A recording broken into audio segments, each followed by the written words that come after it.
को ये बात याद है, जब यीशु मसीह जब 40 दिन रात के रोजों के बाद जब शैतान ने उनको परखा था, तो परमेश्वर किस वजह से बाहर आए थे? किसको पता है? क्या कहा था परमेश्वर ने? वचन। और वचन आपके पास नहीं है, और बाइबल आपके पास नहीं है। एक बात याद रखो, जब आप इफिसियां 6 उसकी 10 को पूरा पढ़ते हैं, बाइबल में लिखा आपको हथियारों की जरूरत है, क्योंकि आप एक लड़ाई में हैं। और बाइबल में लिखा आपका जो शत्रु है वो शैतान है, वो दिखता नहीं है, लेकिन वो सब देखी चीजों पे अटैक करता है आप पे, और आपको पता नहीं कि आपके बिजनेस के फेलियर के पीछे शैतान का हाथ है, आपके मैरिज के फेलियर के पीछे, आपकी बीमारी के पीछे शैतान का हाथ है। और बाइबल कहती है आपका युद्ध जो है शैतान के साथ है। और बाइबल में एक बात लिखी कि परमेश्वर का वचन जो है, अगर आप ध्यान से इफिसियां 6 की 10 को पूरा पढ़ें तो उसमें हथियार लिखे हैं, सत्य से अपनी कमर कस, धार्मिकता की झिलम पहन, उद्धार का टोप पहन, सुसमाचार के जूते पहन, और परमेश्वर की जो तलवार है, जो वचन है, वो ले ले। अगर आप सारे हथियारों को ध्यान से पढ़ें तो पूरे सारे जो हथियार हैं वो आपकी सुरक्षा के लिए, लेकिन जो वचन है वो मारने के लिए। सारे हथियार जो हैं वो आपको सुरक्षित रखने के लिए, लेकिन अकेला हथियार है जो शैतान को मारते हैं, वो परमेश्वर का वचन है। और प्रार्थना परमेश्वर का हथियार नहीं है। मेरी बात को ध्यान से सुनना, आज प्रार्थना परमेश्वर का हथियार नहीं है। मैं आपको समझाता हूं कैसे। बाइबल में लिखा है जब परमेश्वर यीशु मसीह की परीक्षा हुई, तब परमेश्वर प्रार्थना कर चुके थे और शैतान उनके सामने था। फास्टिंग कर चुके थे लेकिन शैतान उनके सामने था। लेकिन अब शैतान उनको परख रहा है कि अगर तू परमेश्वर का बेटा, इन पत्थरों को बोली रोटियां बन जाएगी। यीशु मसीह उस समय भूखे थे और परमेश्वर ने कहा, शैतान लिखा है इंसान केवल रोटी से नहीं परंतु परमेश्वर के वचन से, जो उसके मुख से निकलता है वो जीवित रहेगा। आमीन। और अगर आप प्रार्थना को पढ़े ध्यान से तो हथियारों के बाद प्रार्थना का जिक्र आता है, और उसमें लिखा है कि हर वक्त आत्मा में प्रार्थना करते रहो। क्योंकि अगर आप शारीरिक हथियार पकड़ लें, मान लो आपके पास कोई भी हथियार जो शारीरिक है, अगर आपके पास शारीरिक ताकत नहीं है तो क्या आप हथियार चला सकते हैं?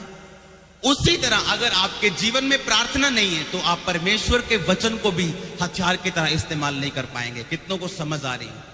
प्रार्थना एक हथियार नहीं है, लेकिन प्रार्थना एक ताकत है जो हथियार को इस्तेमाल करने में जरूरी है। इसीलिए जब लोगों की परीक्षा होती है और शैतान उनको बीमारी के साथ परखते हैं, वो प्रार्थना करने के लिए बैठ जाते हैं, जबकि उनको ये पता होना चाहिए कि अब प्रार्थना करने से बात नहीं बनेगी, अब मुझे शैतान के खिलाफ परमेश्वर का वचन बोलना है। प्रॉब्लम ये है, अब विश्वासियों को ये नहीं पता कि प्रार्थना क्या करती है, उपवास क्या करता है और वचन क्या करता है। बाइबल ये बताती है उपवास किसी चीज को नहीं बदलता, उपवास केवल आपको बदलते हैं। वो आपकी आत्मा को इतना ट्यून कर देता है कि आप परमेश्वर की आवाज को सुन पाते हैं, और जब आप परमेश्वर की आवाज को सुनना शुरू कर देते हैं, आपका छुटकारा आपके पास होता है। आमीन। और प्रार्थना परमेश्वर के दिल और दिमाग को बदल सकती है। बाइबल में लिखा, परमेश्वर ने सोच लिया कि मैं इजराइलियों को नाश करूंगा, और जैसे ही परमेश्वर ने सोचा, मूसा परमेश्वर के सामने खड़ा होकर बोलता है, परमेश्वर अगर तू इनको नाश करेगा तो मुझको नाश कर। और बाइबल में लिखा उसने स्ट्रॉन्ग प्रार्थना की। और बाइबल में लिखा, जब यशायाह 38 को पढ़ते हैं, लिखा हिजकिय्याह नाम का एक नबी बीमार हुआ, और परमेश्वर ने कहा, हिजकिय्याह तेरी उम्र खत्म है, अपने घराने को आज्ञा दे दे, अपनी जो वसीयत है वो लिख दे, अब तेरी मौत आ चुकी है। और जैसे ही एक नबी उसको आके बताता है कि तेरी मौत आ चुकी है, पर तेरा टाइम पूरा हो चुका है, लिखा वो नबी, वो हिजकिय्याह जाके दीवार की ओर मुंह करके प्रार्थना करके प्रभु से कहता, परमेश्वर मैं तेरे सामने बड़े अच्छे तरीके से चलता आया हूं, लेकिन आज मुझे एक बात चाहिए कि मेरी जिंदगी को बढ़ा। और परमेश्वर ने उसी नबी को बोला, अभी वो रास्ते में वापस जा रहा था, परमेश्वर ने कहा अब दोबारा उसको जाके बोल कि तेरी उम्र को मैं 15 साल और बढ़ाता हूं। आमीन। सिर्फ प्रार्थना के कारण, प्रार्थना परमेश्वर की योजना को आपके जीवन में बदल सकती है। प्रार्थना परमेश्वर के माइंड को चेंज कर सकती है। उपवास आपको बदलता है कि आप परमेश्वर के साथ अपनी स्पिरिट को ट्यून कर सकें और परमेश्वर की आवाज को सुन सकें। और प्रार्थना परमेश्वर की योजना को चेंज करती है, और वचन शैतान को हराता है। आमीन।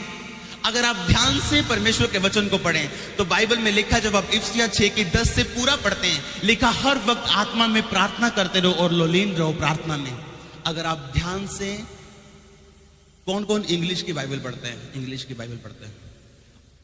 प्रार्थना उसमें लिखा है कि सप्लीकेशंस, कि अपनी प्रार्थना फुल सप्लीकेशंस के साथ परमेश्वर के सामने लेके जाओ। सप्लीकेशन जो बाइबल लिखी गई थी वो यूनानी भाषा में सप्लीकेशन का मतलब है डिसीज, और डिसीज का मतलब है तब तक प्रार्थना करना जब तक तुम्हें उत्तर ना मिल जाए। और परमेश्वर ने लूका में उसका एग्जाम्पल दिया कि एक औरत जब परमेश्वर एक पापी व्यक्ति के पास जाती, एक बूढ़ी औरत, एक विधवा औरत, और बोलती मेरा काम कर, मुझे ये चाहिए, मेरा ये काम कर दो प्लीज। लिखा वो काम नहीं करता, ना वो किसी इंसान से डरता है, ना परमेश्वर की परवाह करता है, ना इंसान की परवाह करता है, ना परमेश्वर से डरता है, फिर भी वो उसका काम नहीं करता। लेकिन लगातार जाने के बाद वो इंसान सोचता है कि ये विधवा बार बार आके मेरे नाक में दम करे, क्यों ना मैं इसका काम कर दूं। और परमेश्वर ने कहा अगर एक पापी इंसान ऐसा सोच सकता है कि अगर एक बार बार व्यक्ति उसके पास काम करवाने के लिए जा रहा है और वो काम कर रहा है, तो मैं तेरा काम क्यों नहीं करूंगा और मैं तेरी प्रार्थना का उत्तर क्यों नहीं दूंगा। आमीन। लेकिन आज एक विश्वासी को ना तो उपवास रखना आता है, ना उसे प्रार्थना करनी आती है, और वचन वो पहले से नहीं पढ़ता क्योंकि उसके पास बाइबल नहीं है। उसके घर में हर तरह का कपड़ा होगा, अगर शादी पे जाना हो तो गरीब से गरीब के घर में भी एक सूट पड़ा होगा, लेकिन बाइबल नहीं होगा। और शैतान उनको डिसीव करता है और धोखा देता है और वचन में नहीं जाने देता, क्योंकि शैतान को पता है प्रार्थना और उपवास से वो हारने वाला नहीं, वो वचन से हारने वाला है। और बिना उपवास और प्रार्थना के जो वचन है वो किसी काम का नहीं। कितनों को समझ आ रही है? शैतान को इस बात का पता है कि वचन उसको हराता है, और बाइबल में एक ही हथियार है जो शैतान को खत्म करते हैं, वो परमेश्वर का वचन। आप लोगों को देखेंगे जो बार बार एक ही रिक्वेस्ट के साथ लेके आएंगे, शैतान मुझे तंग करते हैं। शैतान क्यों तंग करता है? क्योंकि वो उनको बोलो तुम वचन पढ़ते हो, उनको बोलो कितने घंटे तुम वचन पढ़ते हो, कितने घंटे तुम वचन पर मनन करते हो, तुम्हारे मेडिटेशन टाइम जो वचन पे वो कितने हैं, कुछ भी नहीं। इसीलिए शैतान उनको तंग करता है। चाहे वो अच्छे हो, अच्छे व्यक्ति के पास अगर अच्छा हथियार आप पकड़ा दो, अगर वो चलाए ना तो अच्छा व्यक्ति जिंदा नहीं रहने वाला। कितनों को समझ आ रही? अच्छे व्यक्ति को आप फौज में भेज दो, वो बहुत अच्छा है, बड़े अच्छे मन का प्रार्थना भी करता है, लेकिन अगर उसको हथियार चलाना नहीं आता वो अच्छा मरने वाला है बहुत जल्द। परमेश्वर की कोई गलती नहीं, परमेश्वर ने सब बातों, और जो प्रार्थना करनी है, अगर आप दाऊद को ध्यान से बाइबल में पढ़ें तो दाऊद को प्रार्थना करनी आती थी। बाइबल में लिखा जब तुम प्रार्थना करो तो धन्यवाद के साथ परमेश्वर के आंगन में प्रवेश करो। जब तुम प्रार्थना करो तो परमेश्वर की प्रेज के साथ परमेश्वर के सामने जाओ। और बाइबल में लिखा जब आप दाऊद को ध्यान से पढ़ेंगे, पहले वो 10 लाइनों में परमेश्वर का थैंक्स करते हैं हमेशा। अगर आप दाऊद की प्रार्थना को भजन संहिता में पढ़ेंगे तो पहले वो, क्योंकि लोगों की प्रार्थना राशन लिस्ट की तरह है। राशन लिस्ट देखी आपने? वो राजमा 2 किलो, दाल 2 किलो और नमक 3 पैकेट, वो राशन लिस्ट की तरह प्रार्थना परमेश्वर के सामने रखते हैं, क्योंकि उन्हें प्रार्थना करना नहीं आता। कारण ये है उन्हें वचन के बीच से प्रार्थना करने की समझ नहीं है। जब आप दाऊद को प्रार्थना करते देखेंगे, आप देखेंगे जब दाऊद परमेश्वर के सामने गया तो वो परमेश्वर के सामने पहले धन्यवाद के साथ जाता है, ये जानते हुए कि उसके जीवन में जो कुछ भी हुआ पुराने समय में, वो सारा कुछ परमेश्वर की एक डिवाइन और ईश्वरीय प्लानिंग के नीचे था। हर बात के लिए परमेश्वर का थैंक्स करते हुए वो जाता है, और 10 बार थैंक्स करने के बाद फिर वो परमेश्वर से बोलता है परमेश्वर मेरा ये काम कर, तूने इतने काम किए, अब ये भी मेरा काम कर। क्योंकि जब आप परमेश्वर के लिए 9 कामों के लिए परमेश्वर का थैंक्स करते जाएंगे, 10वां काम 100% आपके जीवन में पूरा होता आपको नजर आएगा। आमीन। लेकिन आज के विश्वासी को यह पता होना चाहिए कि उपवास और प्रार्थना और रोजा, और बाइबल में लिखा सबोपदेशक में जो डोरी 3 धागों से बनी होती है वो जल्दी नहीं टूटती। किसने पढ़ा है? वो 3 धागे, उपवास, दूसरा प्रार्थना, और तीसरा परमेश्वर का वचन। अगर एक भी मिस है तो आप कुछ ना कुछ मिस करेंगे अपने जीवन में। उपवास आपको बदलता है, प्रार्थना परमेश्वर के मन को बदलती है, और जो वचन है वो शैतान को हराने के लिए एक हथियार है। आमीन। जब परमेश्वर को परखा गया था शैतान के द्वारा, तो यीशु मसीह प्रार्थना करने के लिए नहीं चले गए थे। यीशु मसीह ने परमेश्वर का वचन बोला था और शैतान भागा था उसके जीवन से। आमीन। आपको पता होना चाहिए, अगर आपके पास बाइबल नहीं और आप परमेश्वर के वचन को ध्यान से पढ़ते नहीं, इस दुनिया में जितने भी मसीह लोग आप देखेंगे जो एक ऐसी जगह पे पहुंच चुके हैं जहां पहुंचना संभव नहीं, अगर आप उनके जीवन को ध्यान से देखो, मैंने देखा उनके जीवन को, आपको एक बात जरूर नजर आएगी, परमेश्वर के लिखित वचन के साथ उनका अटूट प्रेम। खाना खाना वो भूल जाएंगे, लेकिन वचन पे मनन करना कभी नहीं भूलेंगे। बाइबल में लिखा परमेश्वर का दास जो इसहाक था, जिसके जीवन में आशीष थी, लिखा शाम के समय वो परमेश्वर के वचन पर ध्यान करने के लिए जाता था।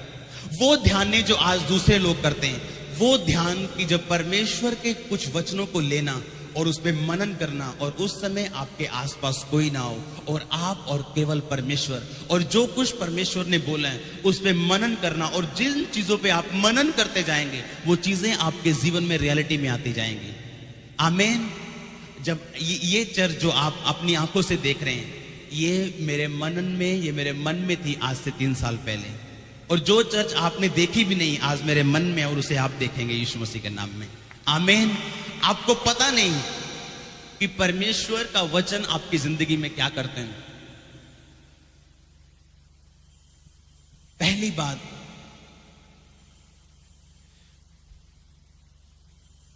प्रार्थना आपके जीवन में क्या करती? परमेश्वर ने यीशु मसीह ने उस पतरस को बोला, पतरस प्रे कर ताकि तू परीक्षा में ना पड़े। किसको याद है? तू प्रार्थना कर ताकि तू परीक्षा में ना पड़। और बाइबल में लिखा आखिरी रात पतरस को पता था कि यीशु मसीह ने क्रूस पे चढ़ना है। इस बात से वो निराश था और वो प्रार्थना नहीं कर पाया। और अगले ही दिन कौन फंसा? यीशु मसीह परीक्षा में पढ़े लेकिन निकल गए, क्योंकि उन्होंने परीक्षा में पढ़ने से पहले पूरी रात प्रार्थना की और परमेश्वर का वचन उनके दिल और दिमाग पे था। और सारी परीक्षा को परमेश्वर ने बिना किसी आत्मिक नुकसान के झेला और पिता की मर्जी को पूरा किया। और पतरस कह बैठा कि लानत हो जो यीशु मसीह को जानता हूं। और यीशु मसीह के शब्द उसे याद आने शुरू हुए कि परमेश्वर ने बोला था अगर मैं प्रार्थना नहीं करूंगा तो मैं परीक्षा में पड़ूंगा। अगर आप प्रार्थना नहीं करेंगे, जितना मर्जी आप कोशिश कर लो, आप पाप से नहीं बच सकते। आप अपने आप को फिर उसी पाप में धंसा हुआ पाएंगे जिस पाप से आप निकलना चाहते हैं, क्योंकि आपके जीवन में प्रार्थना नहीं है। और शैतान किस बात का फायदा उठाता है? क्योंकि आपके जीवन में परमेश्वर का वचन नहीं है, बाइबल तक आपके पास नहीं है। ये बुरी बात है आपके लिए, सैड बात है आपके लिए। अगर परमेश्वर का वचन आपकी जिंदगी में हो, आपको पता चलेगा कि परमेश्वर का लिखित वचन। आपको एक बात समझाई गई थी कि एलिया ने प्रार्थना क्यों की, अगर उसको पता था बारिश नहीं आनी। अगर परमेश्वर ने कह दिया था बारिश नहीं आनी, एलिया ने प्रार्थना क्यों की? जब परमेश्वर ने बोल दिया था अब बारिश आएगी, तो उसने प्रार्थना क्यों की? एलिया परमेश्वर के वचनों को जानता था। बाइबल में लिखा है कि जो भविष्यवाणियां तेरे विषय में की गई, पौलुस ने कहा उनके अनुसार तू अच्छी लड़ाई को लड़। कई बार लोगों के लिए भविष्यवाणी होती है, परमेश्वर तुम्हारे जीवन में ये आशीषित तुम्हें देने जा रहे हैं। अब प्रॉब्लम ये है, उस व्यक्ति को बाइबल का नहीं पता। वो सोचता परमेश्वर ने कह दिया पूरा होगा, लेकिन उसका रोल ये है कि उस विषय में अब उसे प्रार्थना करनी चाहिए। अगर परमेश्वर ने कह दिया कि उसके कोड़े खाने से तुम चंगे हो चुके हो, पर तुम्हारा रोल ये है उस वचन का अंगीकार करना और लगातार प्रार्थना करना। अगर परमेश्वर ने कहा तू बस तेरा घराना बचाया जाएगा, तो आपकी प्रार्थना कहां पे है जैसी परमेश्वर को चाहिए? आमीन। अगर परमेश्वर ने कहा मेरे सुसमाचार को सुनाने से तुम अमीर हो चुके हो, तो तुम्हारी प्रार्थना क्या है? तुम्हारा रोल क्या है? परमेश्वर ने अपना रोल पूरा कर दिया। कितनों को समझ आ रही है? आपके जीवन में उपवास, प्रार्थना और वचन, तीनों चीजें कंप्लीट होनी चाहिए। अगर एक भी चीज मिस है तो आप कुछ ना कुछ मिस करेंगे। आपने पिछले हफ्ते सुना था कि पौलुस के कांटा चुभा। वो कांटा उसने बताया नहीं क्या था, वो बीमारी थी शायद।